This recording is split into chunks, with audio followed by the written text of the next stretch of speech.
मंदिर में। और आज तो आपको पता ही होगा क्या है, आज है हनुमान जी का जन्मदिन।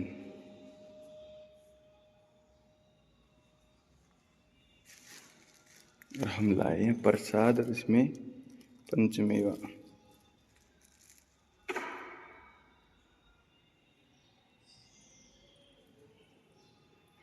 पहले चढ़ाते हैं जल भोले बाबा के।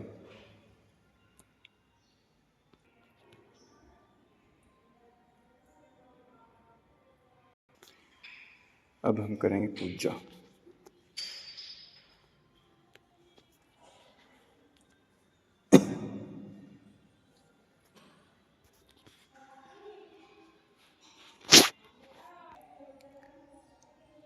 हम लगाएंगे भोग इनको।